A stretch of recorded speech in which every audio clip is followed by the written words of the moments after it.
برج العقرب، مهما حاولت ترضي البشر محدش هيرضى، ومستحيل أبدا يعمل حاجة فيها مصلحتك إلا إذا كانت الحاجة دي ربنا اللي كتبها.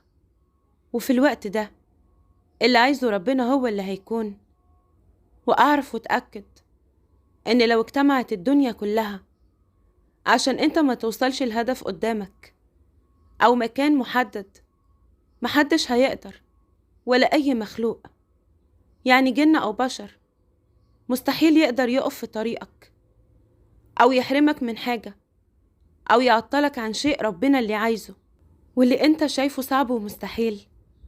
يعني بالنسبة لك هيكون معجزة لو حصل فعلا، وبتقول لنفسك إن الزمن ده مستحيل يكون فيه أي معجزات.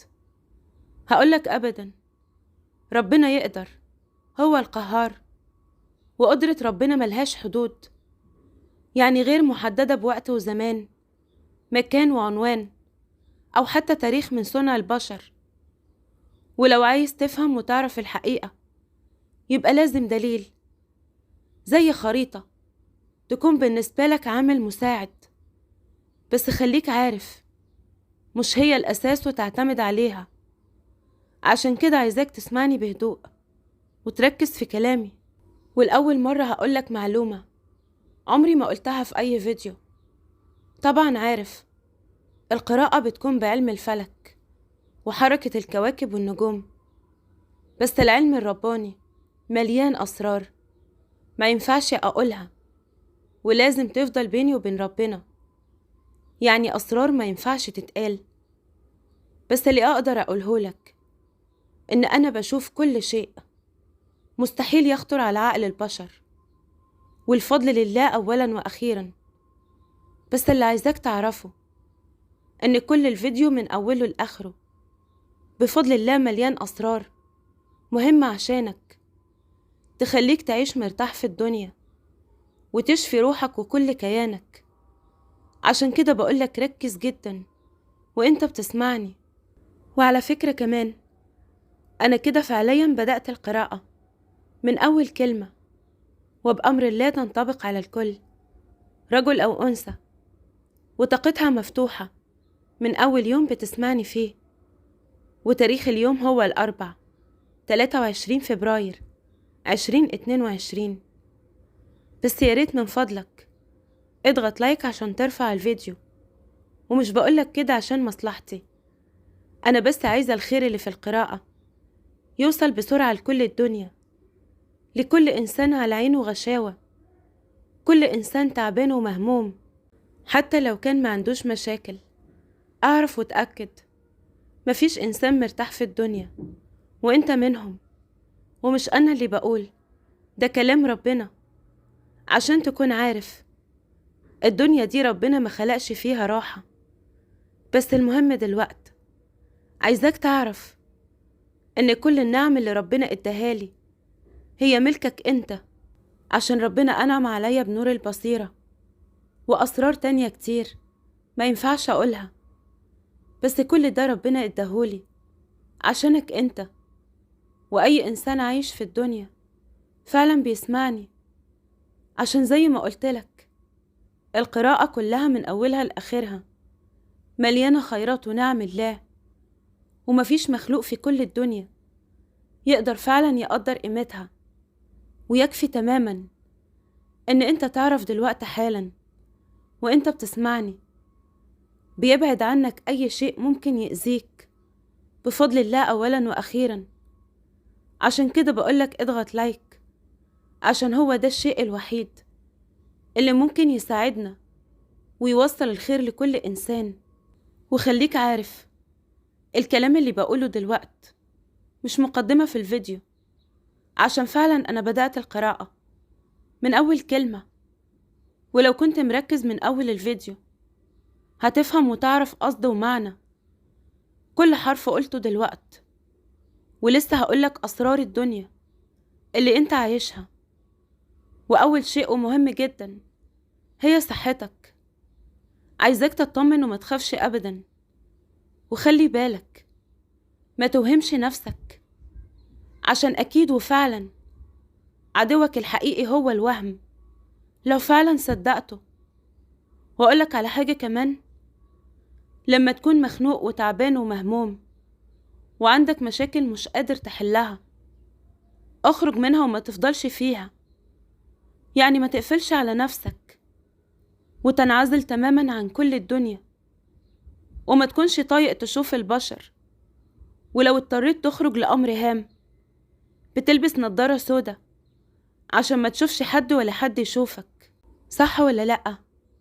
مش ده اللي انت بتعمله؟ هو عندك حق وفعلا صحيح، مفيش في الدنيا حاجة حلوة.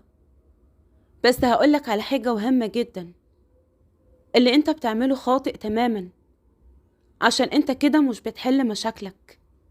العكس صحيح، بتعقدها اكتر، بتخلي عقلك يقف مكانه في تفكير محدود وما يخرجش منه، واللي خطر فعلا وانت ما تعرفش. روحك ونفسك بتتعب جدا، وهقولك الحل هو الأساس، وبعديها نرجع لموضوعنا. والحل دلوقت تنسى المشاكل وتخرج منها عشان تقدر تحلها. يعني تخرج من البيت وترمي همومك في أي طبيعة ربنا خلقها، زي مثلا وهام جدا البحر والمية اللي انت شايفه دلوقتي قدامك في الفيديو. بس عايزاك تشوف البحر بشكل طبيعي. وأقولك على سر كمان، البحر نفسه بأمر ربنا بيسحب منك أي طاقات سلبية مهما كانت، وبيشفي روحك وانت مش حاسس. يعني اعتبر نفسك لما تشوف البحر كأنك وقتها دخلت فلتر وخرجت منه خالي تماما من أي شوائب، اللي هي الهموم والمرار اللي مالي الدنيا. وبكده هكون اديتك هدية، تقدر تقول كنز في ايدك، وتقدر تستخدمه في أي وقت عشان تشفي روحك وتعرف تعيش مرتاح في الدنيا. روح البحر وارمي همومك. ولو هتقولي دلوقت أنا ساكن في مكان مش موجود فيه ولا بحر ولا مية، أقولك على سر عشان غلاوتك. ركز في الفيديو، أنا حطالك مشاهد من البحر فعليا، ولسه كمان في الفيديوهات اللي جاية هحضرلك مفاجأة هتفيدك جدا في الدنيا بفضل الله أولا وأخيرا. المهم دلوقت نرجع لموضوعنا، وهي صحتك. ما تروحش لدكتور ولا حتى تفكر ولا لأي سبب، زي مثلا إجراء عملية جراحية أو حتى تكشف كشف عادي. ركز في كلامي، ولا لأي سبب. حتى لو كنت عايز تخلف أو في حاجة ظاهرة قدامك، يعني أعراض جسدية وإنت خايف منها، ما تروحش للدكتور. وهقولك ليه، عشان إنت علاجك عند ربنا وبس. يعني قول يا رب، صلي واستغفر وارحم ترحم، ادعي ربنا وفعلا هيحصل. ربنا بيشفيك من غير أسباب ولا دكتور ولا حتى علاج، ومن كل داء مهما كان. هتقولي صعب، هقولك أبدا، بأمر الله هتجيلك البشرة وهتشوف بعينك، وكمان هتحلم وتشوف رؤية. بس المهم دلوقت أعرف وتأكد إن أي شيء صعب قدامك سهل جدا عند ربنا. يعني لو نفسك تخلف فعلا هيكون بأمر الله، ولو عندك تعب أو مرض محدد فعلا بيزول ويختفي تماما بأمر الله.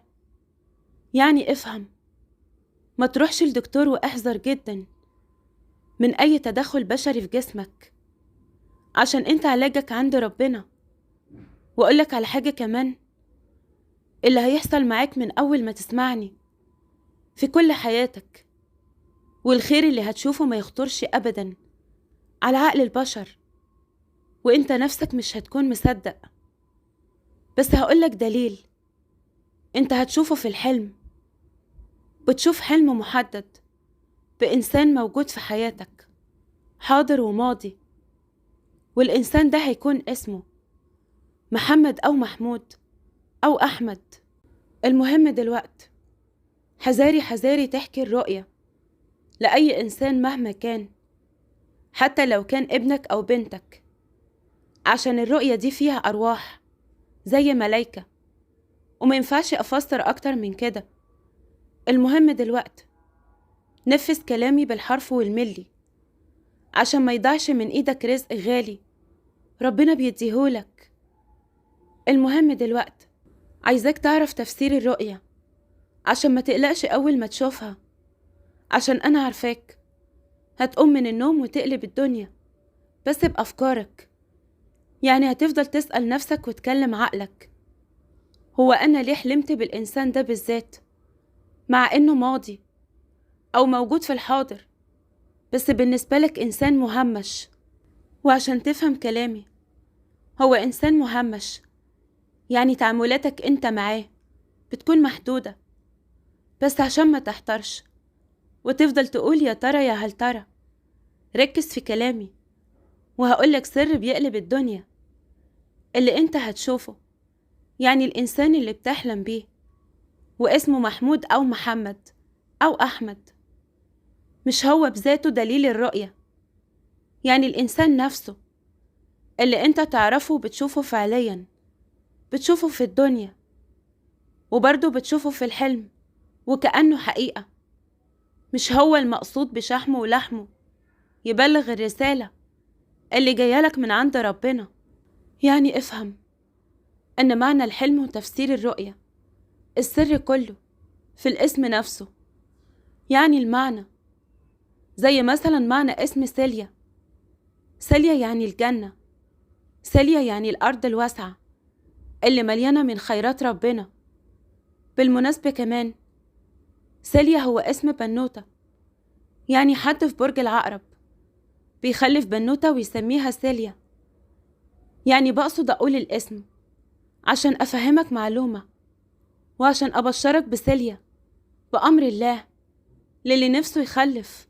المهم دلوقت نرجع للأساس، وهو معنى الاسم اللي انت هتشوفه في الرؤية، أحمد أو محمد أو محمود. يعني الحمد، الحمد لله. يعني انت بتحمد ربنا على حاجة بتحصل في حياتك بأمر الله قريب جدا، حاجة صعبة وفكرتها مستحيلة بس فعلا هتحصل بأمر ربنا. وفي الوقت ده انت بتفرح، وفرحة قلبك هتساوي الدنيا واللي فيها من شرقها لغربها، لدرجة ان انت في الوقت ده بشكل غير عادي بتفضل تقول الحمد لله بدل المرة 1000 مرة. وأعرف وافهم ان الخير اللي هتشوفه والأرزاق اللي هتجيلك بعد ما تشوف الرؤية ومباشرة لا تعد ولا تحصى. وباختصار كده ركز في كلامي، أحمد ومحمود أو محمد يعني زوج في المستقبل، وهو نصيبك وربنا كتبه، وهيكون ابنك لو نفسك تخلف، وهيكون شريك في أي مجال انت بتشتغل فيه، وهو بيساعدك وبيوصلك لأرزاق ما تحلمش بيها، وهيكون إنسان بيخلص لك أوراق صعبة ومتعطلة تقدر تقول مستحيلة، سفر أو هجرة، دراسة أو جامعة، أو مصدر دائم بيجيب لك فلوس زي مرتب أو معاش، أو أرباح في شغلك، أو شقة تمليك بتتسجل باسمك، وأوراق بتخلص من أي مكان حكومي أو خاص بمنتهى السهولة، أو هو بيرجع لك شيء مفقود زي فلوس أو حقوق ضايعة، أو ممكن هو اللي يمضي على ورقة وفيها قرار يغير حالك ويخليك تكون في دنيا تانية، أو هيكون إنسان بيحللك مشاكل في كل حياتك، في شغلك وبيتك، والأكيد في دراسة. والمهم دلوقت عايزاك تعرف إن السر كله في الاسم نفسه. والمهم كمان تشوف الرؤية، وهم جدا بقولها تاني عشان تعرف أهميتها، حذاري حذاري تحكي الرؤية ولا لأي مخلوق، عشان دي أرزاق ربنا كتبها. أهم شيء تكمل بالخير وما تحكيش لإنسان مهما كان. مواليد برج العقرب بحبكم في الله، ودايما بدعيلكم يا رب يفرح قلوبكم ويكتب ليكم كل الأرزاق بلا أسباب ومن غير حساب. أستودعكم الله الذي لا تضيع عنده الودائع. ولو أنت لسه جديد على القناة وأول مرة تسمعني، دوس اشتراك وفعل الجرس على كلمة الكل عشان يجيلك إشعار بأي فيديو جديد بأمر الله. كنت معاكم مليكة.